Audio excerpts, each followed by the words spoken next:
This is a book review of What If? The Complete Collection, Volume 3.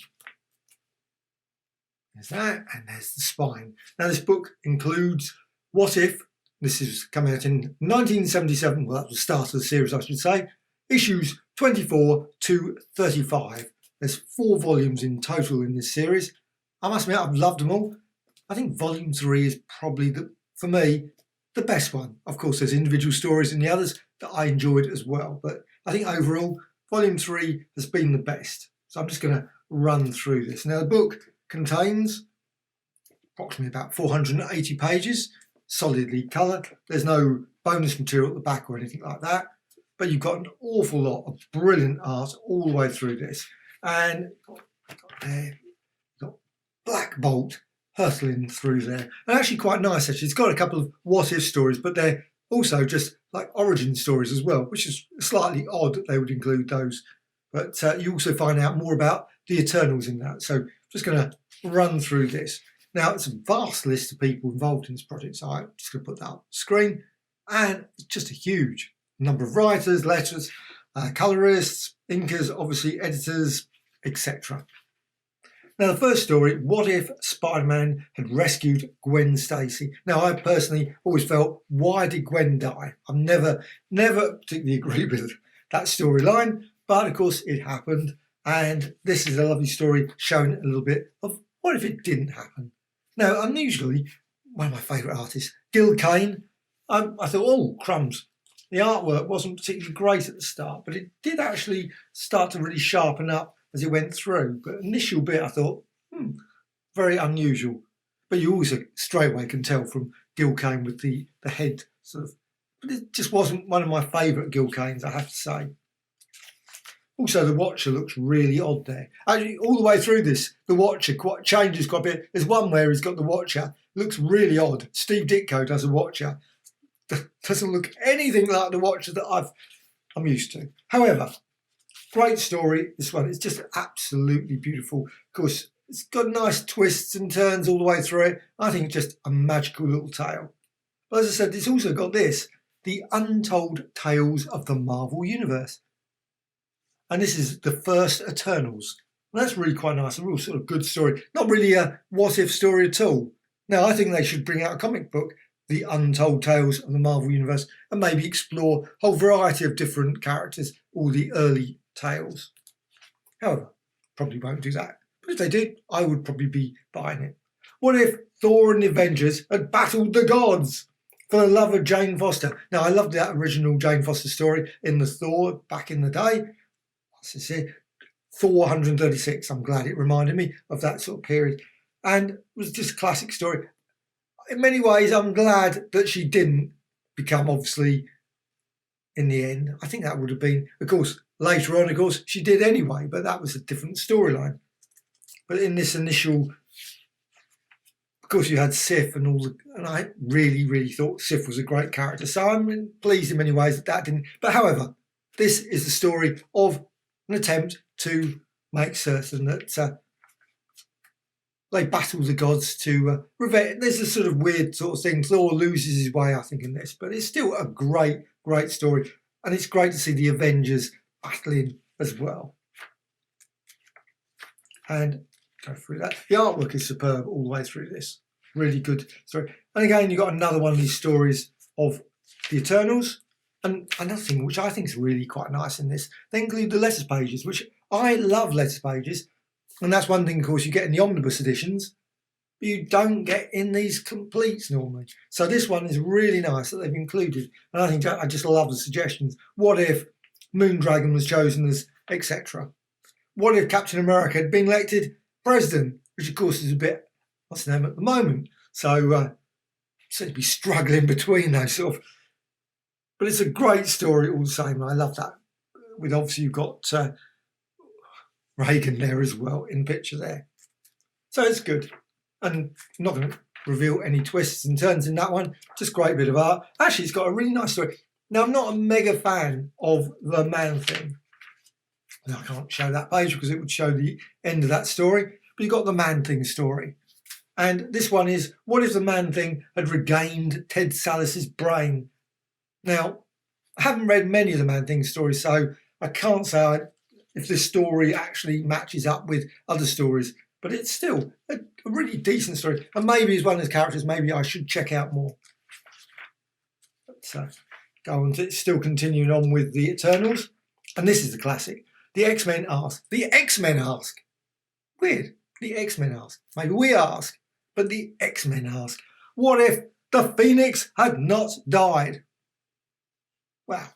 Everyone could sort of write out the story of what would have happened. I'm certain there would have been lots of complications. And I really enjoyed the Phoenix story. Issue 137, one of the classics as far as I'm concerned. John Byrne, and brilliant story in this one as well. So it's a real good yarn. And of course, got various characters in it that turn up. Of course, Phoenix is like a universe level powered sort of being, so there's Galactus and all those sort of things. So it's really decent tale. Then you've got, again, the Kree again. And then you've got this one, which is weird. I'm not a Ghost Rider fan, so must admit, I'm not certain particularly about the storyline here. So what if Ghost Rider was separated from Johnny Blaze? And I thought that was actually quite a decent tale. But actually the tale that I enjoyed best was what the Daredevil became an agent of S.H.I.E.L.D. And that was superb. Now, this is apparently the story was Ghost Rider 43 to 44. Again, by that point, I'd actually bought the first couple of issues of Ghost Rider, but after that I didn't, so I really lost it. But this is brilliant because it's superb. Frank Miller and Klaus Janson. Near enough like reading a Daredevil comic. It is a Daredevil comic. It's just absolutely superb. Just an extra additional brilliant. That run of Frank Miller's was, to me, was just some of the best comics, like with Elektra, etc. And it was just classic. This one, of course, is the S.H.I.E.L.D. story. I love S.H.I.E.L.D. as well, so it's a lovely combination. Then you got some more letter page. You got the Kree again there. What if Avengers defeated everyone? Well, in many ways, this story is a bit of the Avengers annual #2, and I loved that annual. It's one of my favourite annuals of the Avengers. And you got obviously Giant Man, you got Iron Man, you got in their original forms, and you got the Hulk as well.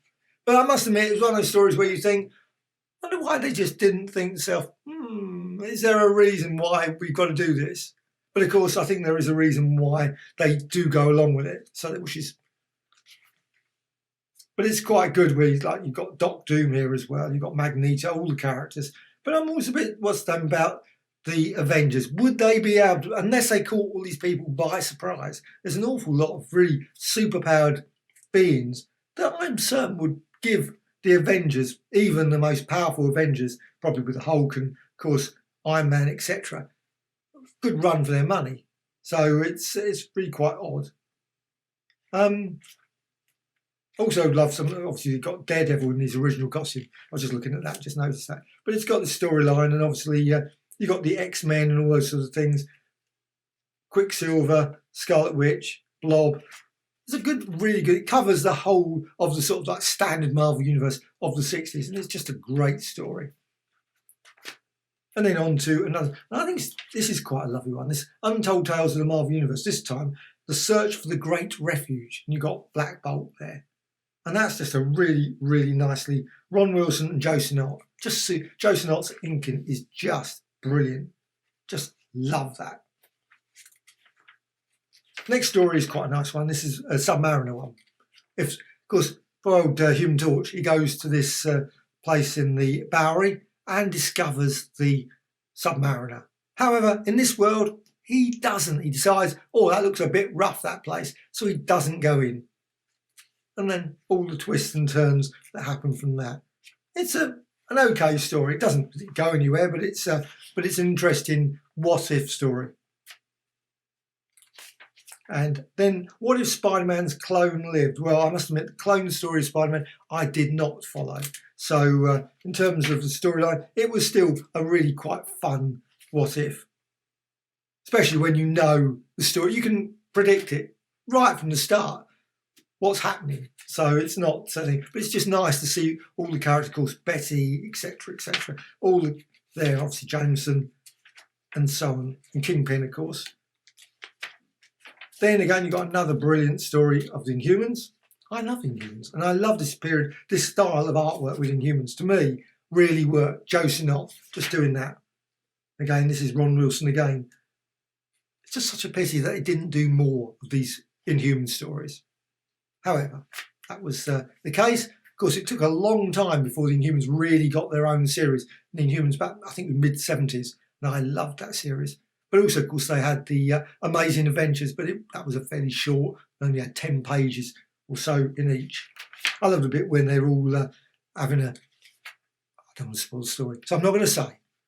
What if Wolverine had killed the Hulk?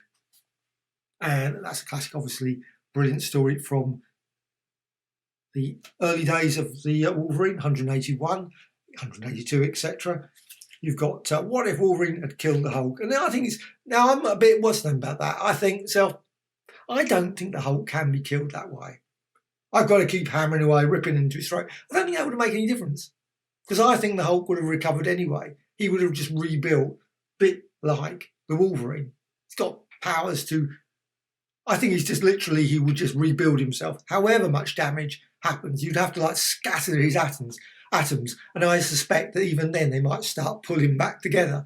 So I think the Hulk would have been, it's not just pure strength. The Hulk is got that sort of ability to heal. And however many times the Wolverine. But anyway, that's not the point. The storyline is great because you've got Magneto and you've got Lorelei and all the, Lorelei, maybe? Sorry, who knows? Blob, Unus, etc., and Mastermind. And I always enjoyed the good old Brotherhood of Evil Mutants, though I must admit, I'm never certain whether they actually call themselves that. Seems a bit of a rotten name to call yourself. We're the evil mutants. No, we're the mutants we think we're doing the... But you got the Wolverine and you got the Sentinels in the story. It's a real good story. Really classic. And I love this period of the X-Men as well. So that's a real good yarn. Of course, you got the... and it's weird actually seeing Wolverine in the storyline with, of course, the original X-Men. So it's slightly odd. Next story is brilliant as well. Actually, that's a really good story, this one. What if there was no Fantastic Four? Though I have to say, some of the coincidences in it are slightly odd. In the sense, this happened, that happened, this happened. But of course, that's the whole point of the what if stories.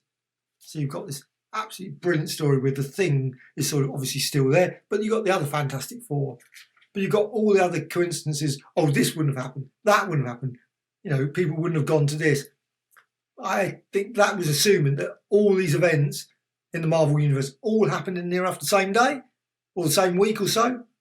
That seems a bit, what's the name? Since, of course, the storylines for a lot of these were over a good year or two.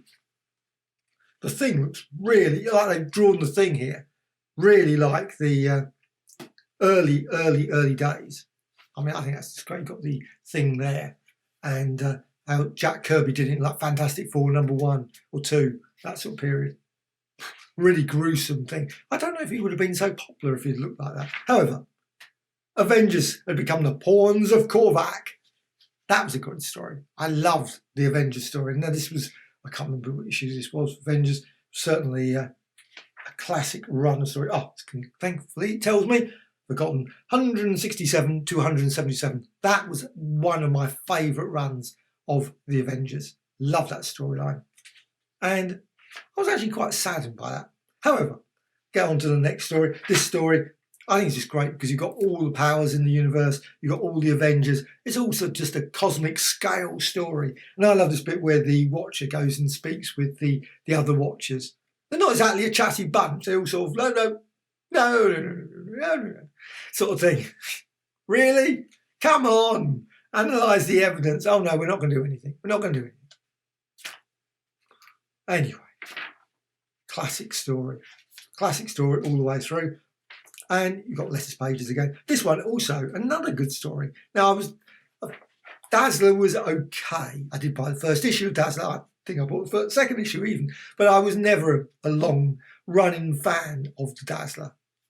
Also bought the X-Men one as well with Dazzler. But actually, this story was genuinely a really nice story. Had become the Herald of Galactus. What a decent tale that is. And it was quite touching as well. I thought it was gave a bit of humanity as well to, as much as Galactus can have humanity. And this one also is very good. If Iron Man had been trapped in the time of King Arthur. That was a good story as well.